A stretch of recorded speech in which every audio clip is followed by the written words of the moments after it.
Et si une simple photographie, oubliée dans un tiroir, pouvait changer tout ce que vous croyez savoir sur l'amour, la perte et le temps qui passe? En 1939, à Nancy, une jeune institutrice nommée Colette Arnaud s'est assise sur un banc avec une petite image entre les mains. Son regard semblait paisible, mais ses doigts tremblaient, comme si ce morceau de papier pesait plus lourd que le monde entier. Pendant plus de 30 ans, personne n'a jamais su ce qui était écrit au dos de cette photo. Pas même elle, au début. Et quand la vérité a enfin été révélée, elle a bouleversé 3 générations. Aujourd'hui, vous allez découvrir cette histoire dramatisée, inspirée de faits et de archives réelles, qui montre comment un simple geste peut transformer la douleur en héritage. Avant de commencer, abonnez-vous à la chaîne, laissez un j'aime et dites-nous de quelle ville vous regardez cette vidéo. Chaque semaine, nous partageons des récits dramatisés inspirés d'histoires vraies, pour que la mémoire et les émotions d'autrefois ne disparaissent jamais. Restez jusqu'à la fin, car cette histoire pourrait bien changer votre façon de voir le passé, et ce qu'on appelle vraiment l'amour éternel. Cette photographie a été trouvée dans le tiroir d'une vieille commode à Nancy, en 1970. Une femme assise sur un banc de jardin public, tenant une petite image entre ses mains. Son regard est calme, presque serein. Mais si vous observez attentivement ses doigts, vous remarquerez quelque chose d'étrange. Ils tremblent légèrement, comme si cette petite photographie pesait plus lourd que le monde entier. Et vous savez quoi?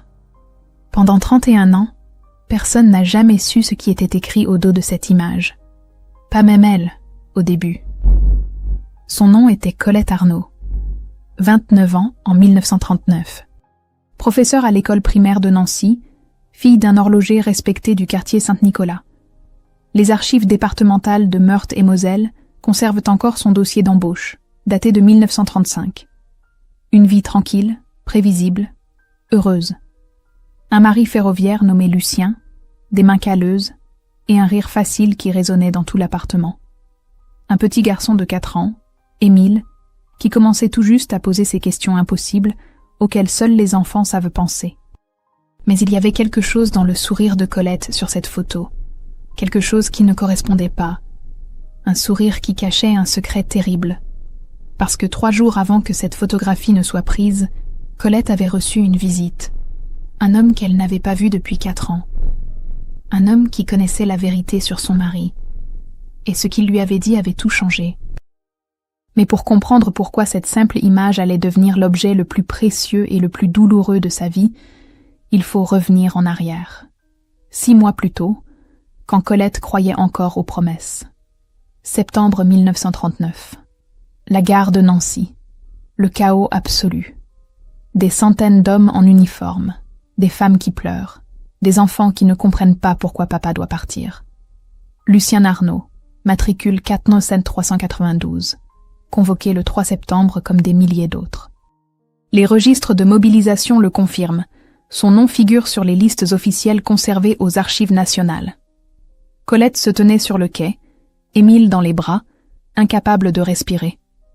Son mari avait les yeux rouges, pas seulement à cause du vent froid qui balayait la gare.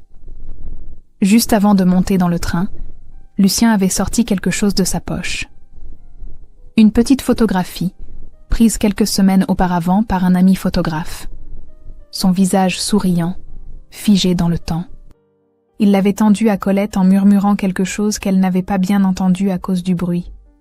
Elle avait saisi la photo, l'avait serrée contre sa poitrine et avait crié par-dessus le vacarme « Je t'attendrai, je te le promets, je t'attendrai ».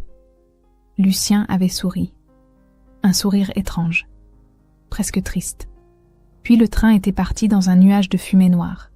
Ce soir-là, Colette avait regardé la photographie pendant des heures. Elle voyait le visage de Lucien, ce sourire qu'elle aimait tant, et quelque chose d'écrit au dos. Mais elle était tellement fatiguée, tellement submergée par la peur, qu'elle n'avait pas eu la force de la retourner. Elle s'était dit qu'elle lirait demain, quand elle serait plus calme, demain, quand Émile ne pleurerait plus en demandant où était papa. Elle avait glissé la photo dans la poche de son tablier et s'était endormie en pleurant. Mais demain n'était jamais venu. Parce que le lendemain matin, Quand elle s'était réveillée, quelque chose avait changé en elle. Une décision silencieuse, presque inconsciente. Elle ne lirait pas ce qui était écrit derrière. Pas maintenant. Pas tant que Lucien ne serait pas revenu. Ce serait comme rompre un pacte secret, comme accepter qu'il puisse ne jamais rentrer. Alors, elle avait gardé la photo contre elle, jour après jour, sans jamais oser la retourner. Elle la touchait machinalement, vérifiait qu'elle était toujours là, mais ne regardait jamais le verso. Les semaines passèrent, puis les mois. Les lettres de Lucien arrivaient de manière irrégulière, toujours courtes, toujours censurées. « Je vais bien. Je pense à vous. Embrassez Émile pour moi. » Rien de plus. Colette continuait d'enseigner, souriait à ses élèves, préparait le dîner, mettait Émile au lit en lui racontant que papa rentrerait bientôt. La nuit, elle serrait la photographie contre son cœur et priait, mais elle ne la retournait jamais. Et puis, en mai 1940, les lettres avaient cessé. Complètement. Plus rien. Le silence le plus terrifiant qu'elle ait jamais connu. Colette se rendait chaque jour à la poste, demandait s'il y avait quelque chose pour elle. Rien. Les semaines devinrent des mois. Les mois devinrent des années. Émile grandissait avec des souvenirs flous d'un père qui avait promis de revenir pour Noël. Et Colette attendait. Toujours. La photo dans sa poche. Toujours sans la retourner. Parce qu'au fond, elle le savait. Si elle lisait ce qui était écrit au dos, cela deviendrait réel. Et tant qu'elle ne le lisait pas, il y avait encore de l'espoir. 4 ans après le départ de Lucien. Nancy sous occupation allemande. Les rues où Colette avait grandi étaient devenues méconnaissables. Des soldats partout, des affiches en allemand placardées sur les murs, un couvre-feu strict à 20 heures. Les témoignages de survivants collectés en 1952 pour les archives de mémoire orale décrivent cette atmosphère étouffante où chaque pas pouvait être le dernier. Colette marchait la tête baisse, Émile tenant fermement sa main. Le garçon avait maintenant 8 ans et posait de moins en moins de questions sur son père. Cela brisait le cœur de Colette plus que tout le reste. Son salaire de professeur suffisait à peine. Les archives municipales montrent qu'en 1943, une enseignante gagnait l'équivalent de 50 francs par mois, à peine de quoi acheter du pain et des légumes rationnés. Alors, Colette cousait. Chaque soir, après avoir couché Émile, elle s'installait près de la fenêtre avec sa vieille machine et réparait des vêtements pour les voisins.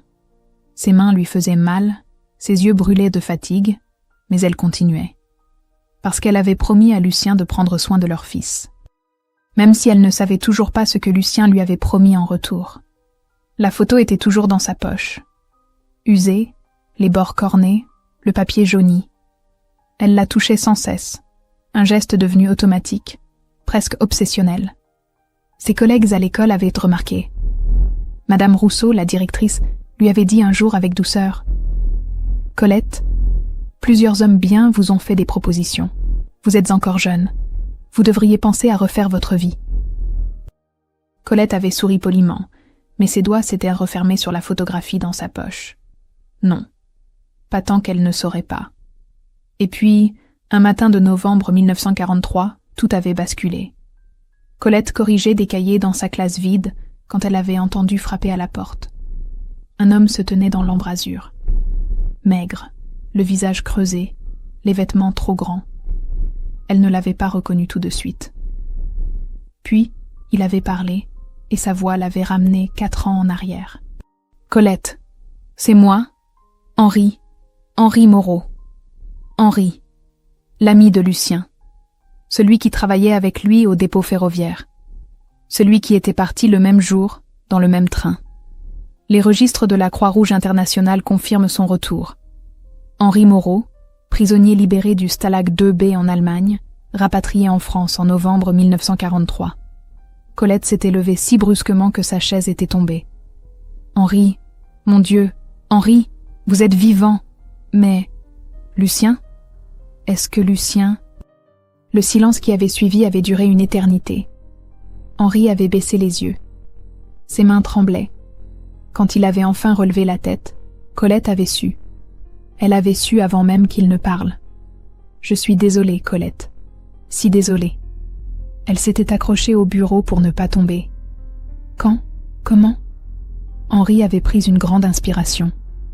Mais 1940, près de Dunkerque. Nous étions encerclés. Les Allemands tirèrent de partout. Lucien a... Il m'a sauvé la vie.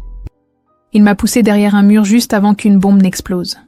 Lui, il n'a pas eu le temps. Les murs de la classe semblaient se refermer sur Colette. Elle entendait Henri parler, mais les mots arrivaient comme à travers un brouillard épais. Il est mort sur le coup. Il n'a pas souffert. C'est la seule consolation que je peux vous donner. Colette avait porté sa main à sa poche, cherchant instinctivement la photographie. Elle l'avait serrée si fort que le papier s'était froissé. Pourquoi ne m'avez-vous rien dit avant? Henri s'était approché, les larmes aux yeux. J'étais prisonnier, Colette. Pendant 3 ans. Je ne pouvais rien faire. Mais avant de mourir, Lucien m'a demandé quelque chose. Il m'a fait jurer que si je survivais, je viendrais vous voir, et que je vous dirais... Il s'était interrompu, cherchant ses mots. Il m'a dit que ce qu'il avait écrit au dos de la photo n'était pas une promesse. C'était une demande. Une dernière demande. Le monde de Colette s'était arrêté. Au dos de la photo. Les mots qu'elle n'avait jamais lus. Pendant 4 ans. 4 années entières, à porter contre son cœur un message qu'elle refusait de découvrir. Et maintenant, Henri lui disait que c'était important. Que Lucien avait voulu qu'elle le lise. Qu'elle le comprenne. Ce soir-là, après qu'Henri fut parti, Colette s'était assise à la table de la cuisine. Émile dormait dans sa chambre. La maison était silencieuse. Elle avait sorti la photographie de sa poche et l'avait posée devant elle. Ses mains tremblaient tellement qu'elle pouvait à peine tenir le petit rectangle de papier. Elle voyait le visage de Lucien qui lui souriait. Ce sourire qu'elle avait regardé des milliers de fois. Mais jamais elle n'avait eu le courage de retourner la photo. Jusqu'à maintenant. Lentement, avec une infinie précaution, elle avait retourné l'image. Et là, écrit à l'encre noire déjà un peu délavée, 3 lignes en écriture penchée. L'écriture de Lucien. Elle avait commencé à lire, et chaque mot était un coup de poignard dans son cœur. Ne cherche pas à m'attendre. Élève le libre. Je t'aime. 9 mots. 9 mots qui changeaient tout. Colette avait relu la phrase encore et encore, comme si les mots pouvaient se réorganiser, signifier autre chose. Mais non. Le message était clair. Lucien savait. Quand il lui avait donné cette photo à la gare, il savait déjà qu'il ne reviendrait probablement pas. Il ne lui avait pas demandé d'attendre. Il lui avait demandé de vivre, de continuer, de libérer Émile du poids d'un père fantôme. Elle n'avait pas pleuré cette nuit-là. Les larmes refusaient de venir. Elle était restée assise à cette table jusqu'à l'aube, la photographie entre ses mains, essayant de comprendre. Pourquoi ne l'avait-elle pas lue plus tôt? Qu'aurait changé de savoir? Aurait-elle accepté les propositions de mariage? Aurait-elle cessé d'attendre chaque jour des nouvelles qui ne viendraient jamais? Ou aurait-elle fait exactement la même chose, parce qu'au fond, elle ne pouvait pas faire autrement? Le lendemain matin, elle avait remis la photo dans sa poche. Et elle avait continué. Parce que c'était ce que Lucien lui avait demandé. Continuer. Vivre. Élever leur fils libre. Mais quelque chose avait changé dans son regard. Les voisines l'avaient remarqué. Madame Rousseau avait dit à sa sœur, « Colette a l'air différente, comme si un poids s'était enfin levé. » Mais ce n'était pas tout à fait ça. Ce n'était pas un poids qui s'était levé. C'était une décision qui avait été prise. Elle ne vivrait plus pour attendre. Elle vivrait pour honorer. 1. La guerre s'était terminée. Nancy célébrait dans les rues. Mais pour Colette, la libération n'avait rien changé. Lucien ne reviendrait pas avec les autres. La certification officielle était arrivée en 1946. Lucien Arnaud, déclaré mort pour la France, décès présumé en mai 1940.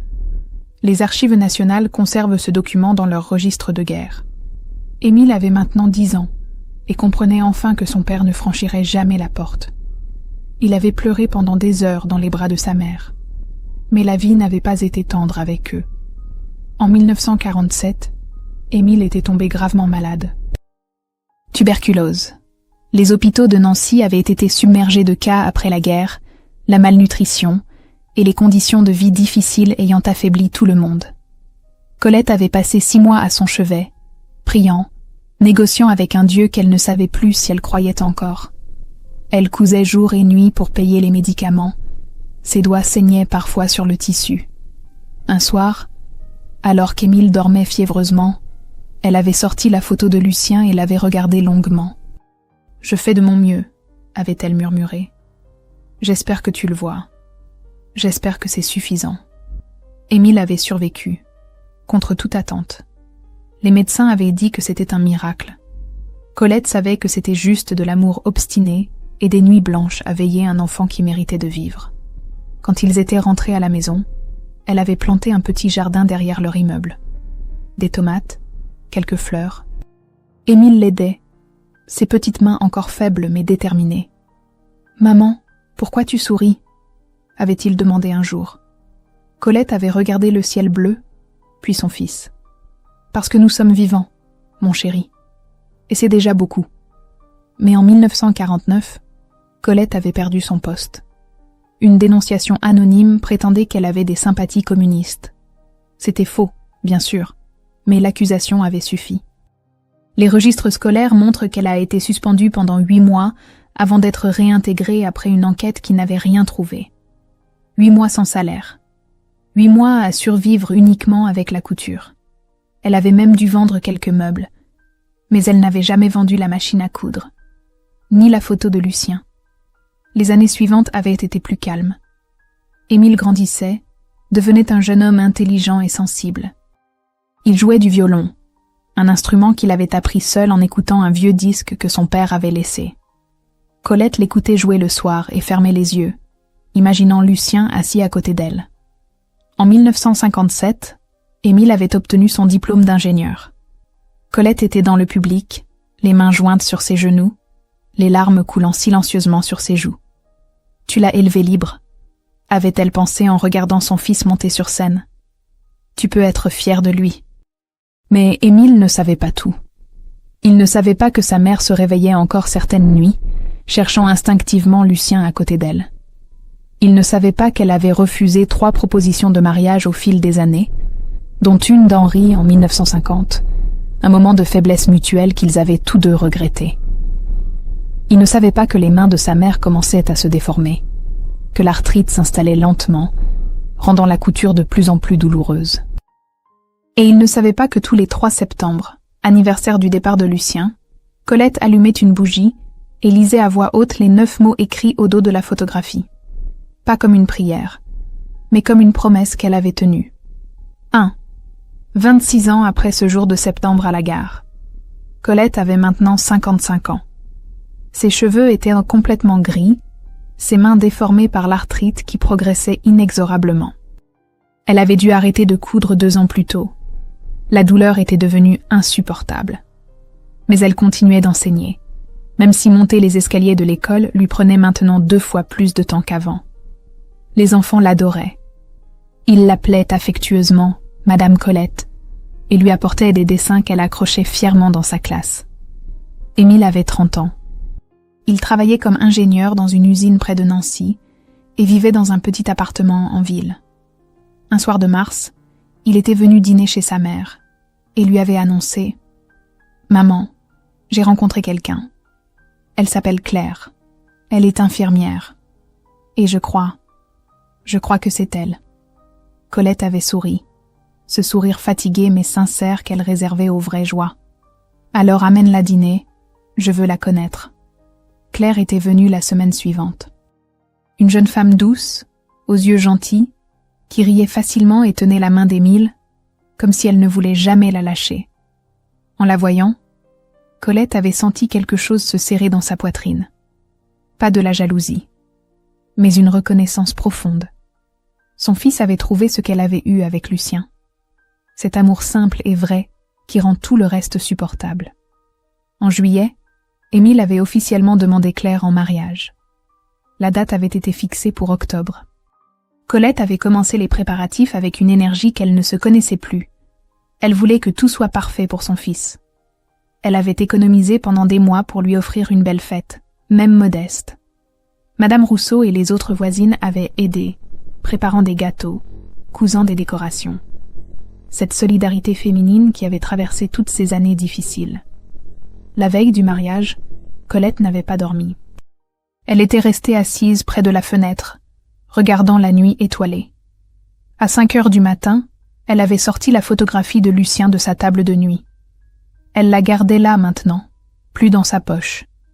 Ses mains tremblaient trop. Elle avait peur de la perdre. Elle l'avait regardé longuement, ce visage qu'elle connaissait par cœur. Et pour la première fois depuis 1943, elle avait relu le message au dos. « Ne cherche pas à m'attendre. Élève-le libre. Je t'aime. » Et là, dans le silence de l'aube, elle avait compris. Vraiment compris. Elle n'avait pas attendu. Pas vraiment. Elle avait vécu. Elle avait travaillé, lutté, pleuré, ri, survécu. Elle avait élevé Émile non pas dans l'ombre d'un père mort, mais dans la lumière d'un amour qui continuait, libre, comme Lucien l'avait demandé.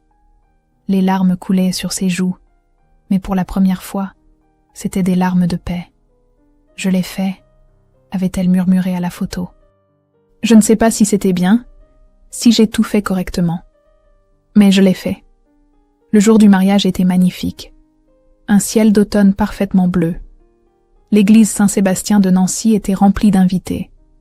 Colette portait sa plus belle robe, celle qu'elle avait fait ajuster par une collègue parce qu'elle ne pouvait plus coudre elle-même. Dans la poche intérieure, contre son cœur, elle avait glissé la photographie de Lucien. Personne ne le savait. C'était son secret, sa façon de l'inclure dans ce moment. Quand Émile était apparu à l'entrée de l'église avec Claire à son bras, Colette avait senti son cœur se gonfler d'une émotion si puissante qu'elle avait dû s'accrocher au banc pour ne pas vaciller. Son fils, son petit garçon qui pleurait pour son papa. Cet homme magnifique qui souriait à sa future femme avec tant d'amour. Elle l'avait fait. Malgré tout, elle l'avait fait.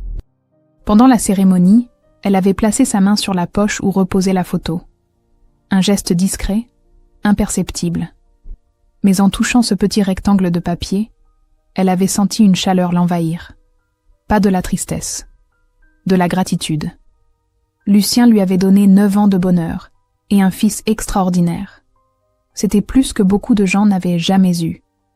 Et elle avait transformé cette perte en quelque chose de beau, en une vie qui valait d'être vécue. Après la cérémonie, dans le jardin de la salle des fêtes, Émile s'était approché de sa mère. Il l'avait prise dans ses bras et avait murmuré « Merci, maman, pour tout.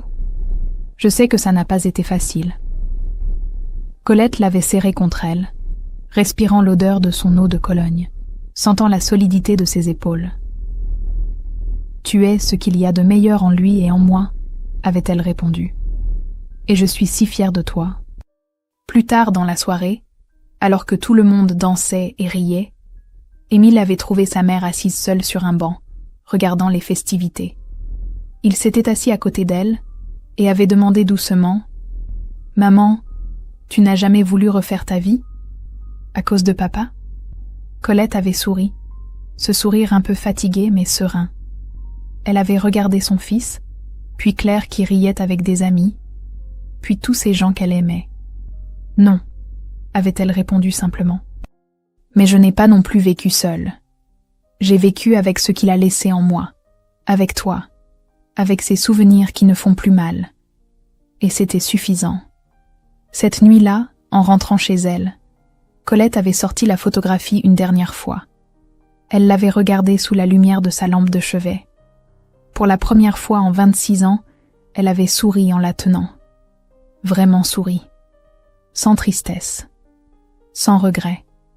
Juste avec de l'amour pur et simple.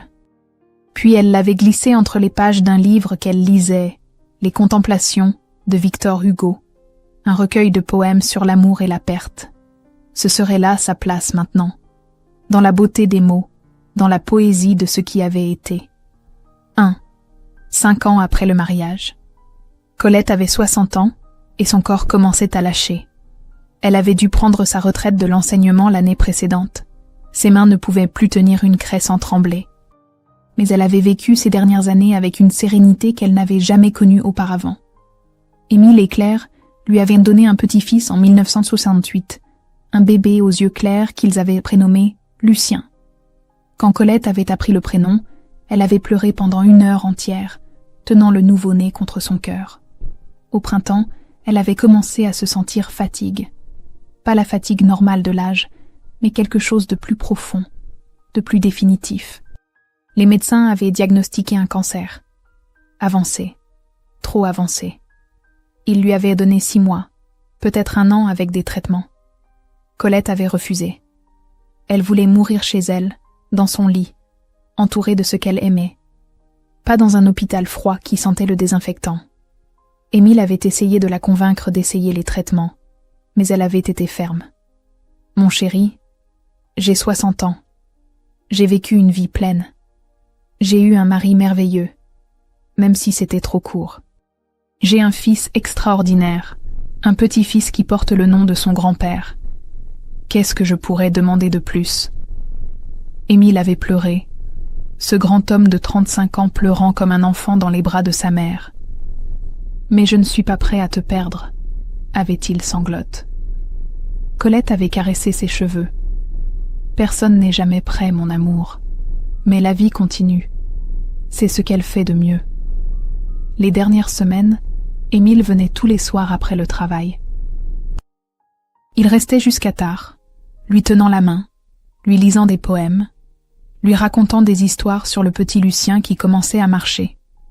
Claire amenait souvent le bébé, et Colette le prenait dans ses bras malgré la douleur, embrassant ses cheveux fins, respirant son odeur de lait et de savon. « Il te ressemble », disait-elle souvent à Émile. « Il a tes yeux, et le sourire de ton père. » Un soir de juin, Colette avait demandé à Émile de lui lire quelque chose. « N'importe quoi, mon chéri. Choisis un livre. » Émile avait regardé la petite pile sur la table de nuit. Des romans, des recueils de poèmes. Il avait pris au hasard les Contemplations de Victor Hugo. En l'ouvrant, quelque chose était tombé sur ses genoux. Une photographie. Petite, jaunie, les bords usés. Un homme souriant. Son père. Lucien Arnaud. Émile avait regardé la photo, puis sa mère. « Maman, tu l'as gardé tout ce temps ?» Colette avait souri faiblement. « Toujours. Dans ma poche pendant des années. Puis dans ce livre. C'était ma façon de le garder près de moi. » Émile avait retourné la photo machinalement, et ses yeux s'étaient écarquillés en voyant l'écriture délavée au dos. Il avait lu à voix haute. « Ne cherche pas à m'attendre. Élève le libre. Je t'aime. » Le silence avait rempli la chambre. Émile avait regardé sa mère, les larmes coulant sur ses joues. « Tu as lu ça quand ?» Colette avait fermé les yeux. « En 1943. Quand Henri est revenu et m'a dit que ton père était mort. J'ai passé 4 ans à porter cette photo sans oser la retourner. Par peur, par espoir stupide. Et quand j'ai enfin lu, j'ai compris ce qu'il me demandait. De ne pas m'arrêter, de ne pas t'enfermer dans le deuil, de te laisser être libre. » Émile tenait la photo entre ses doigts tremblants. « Et tu l'as fait. Tu m'as élevé sans jamais me faire sentir que j'étais un fardeau, sans jamais me faire porter le poids de sa mort. » Colette avait ouvert les yeux et avait regardé son fils avec une tendresse infinie. « Tu n'étais pas un fardeau. Tu étais la raison de me lever chaque matin, la raison de continuer même quand je pensais ne pas pouvoir. Tu étais son dernier cadeau, et je n'ai pas gaspillé ce cadeau. » Elle avait touché la photo du bout des doigts. « Tu sais, pendant longtemps, j'ai pensé que je portais un poids. Cette photo, ce souvenir, cette attente. Mais ce n'était pas un poids, Émile. C'était un présent. La différence entre la tristesse et l'amour, c'est ce que tu fais avec la mémoire. J'aurais pu rester figée dans le chagrin, mais j'ai choisi de transformer cette douleur en quelque chose de vivant, en toi. » Les jours suivants, Colette avait décliné rapidement. Elle dormait de plus en plus, se réveillant par brefs moments de lucidité. Émile ne quittait plus son chevet. Une nuit, elle s'était réveillée et l'avait trouvé endormie sur la chaise à côté d'elle, tenant toujours la photographie de Lucien. Elle avait souri dans l'obscurité. Ces deux hommes, réunis d'une certaine façon. À l'aube du 15 juin 1970, Colette avait ouvert les yeux une dernière fois. Émile était là, tenant sa main. « Maman » avait-il murmuré. Elle avait pressé sa main faiblement. « Lucien m'a appris à aimer. Toi, tu m'as appris que ça valait la peine. Maintenant, je suis prête. » Elle avait fermé les yeux, et son souffle s'était fait de plus en plus léger. Puis, dans le silence du petit matin, elle était partie. En paix. La photographie de Lucien posée sur la couverture, là où Émile l'avait laissée. Les funérailles avaient été simples. L'église était pleine d'anciens élèves, de voisins, d'amis. Madame Rousseau, maintenant très âgée, avait dit « Colette était la femme la plus forte que j'ai jamais connue. Pas parce qu'elle ne pleurait jamais, mais parce qu'elle transformait ses larmes en courage. » Émile avait lu un poème de Victor Hugo, celui qui parlait de ceux qui partent, mais restent à jamais dans nos cœurs. Quelques jours après, en rangeant les affaires de sa mère, Émile avait retrouvé la photographie dans le livre. Il l'avait tenue longuement, relisant encore et encore les 9 mots au dos. Puis, il avait pris une décision. Il avait fait encadrer la photo de son père, et juste en dessous, il avait ajouté la photo prise au mariage en 1965, celle où sa mère était assise sur un banc, les mains jointes, ce sourire serein sur le visage. Sous les deux images, il avait fait graver une simple phrase. Elle a tenu sa promesse. Le cadre est resté dans le salon d'Émile. Pas dans un musée, pas dans un lieu public. Dans sa maison, où le petit Lucien grandirait en voyant tous les jours le visage de ses grands-parents. Où Claire raconterait l'histoire de cette femme qui avait transformé une perte en force. Où les années passeraient, mais pas le souvenir. Et parfois, quand Émile tient son fils dans ses bras et regarde les 2 photos sur le mur, il se souvient des derniers mots de sa mère. La différence entre la tristesse et l'amour, c'est ce que tu fais avec la mémoire. Colette Arnaud n'avait pas choisi la tristesse. Elle avait choisi l'amour. Et cet amour résonne encore aujourd'hui, dans chaque génération qui porte le nom de Lucien, dans chaque histoire racontée au petit-fils qui ne l'a presque pas connu, dans chaque geste de tendresse qui se transmet de parent à enfant. Parce qu'au final, c'est ça une promesse tenue. Pas un souvenir figé dans le temps, mais une vie qui continue, qui grandit, qui aime encore et encore, malgré tout. Voilà ce que Colette a fait avec ces 9 mots écrits au dos d'une photographie. Elle a transformé un adieu en un héritage. Et cet héritage, personne ne pourra jamais l'effacer. Cette histoire fictionnelle, inspirée de faits et d'archives historiques, nous rappelle qu'il existe des promesses plus fortes que le temps. Colette n'a pas attendu pour survivre. Elle a vécu pour aimer, pour transmettre, pour faire de la mémoire une lumière au lieu d'une prison. Parce qu'au fond, la véritable fidélité n'est pas dans l'attente, mais dans la vie qu'on construit à partir de ce qu'on a perdu. Et vous, qu'auriez-vous fait à la place de Colette? Auriez-vous eu le courage de retourner la photographie? Pensez-vous qu'il est possible de vivre sans savoir toute la vérité? Comment transformer la douleur en force, comme elle l'a fait? Si cette histoire vous a touché, écrivez le mot « mémoire » dans les commentaires pour montrer que vous êtes resté jusqu'à la fin. Dites-nous aussi de quelle ville vous regardez cette vidéo. Et si, dans votre famille, il existe une histoire ancienne, une lettre, une photo ou un secret transmis à travers les générations, racontez-la nous. Peut-être qu'elle inspirera nos prochaines vidéos. Merci d'avoir partagé ce moment avec nous. Abonnez-vous à la chaîne, laissez un j'aime, activez la cloche et partagez cette histoire pour que la mémoire de Colette continue de vivre. Et si vous voulez découvrir une autre histoire tout aussi émouvante, cliquez sur le lien à la fin de cette vidéo.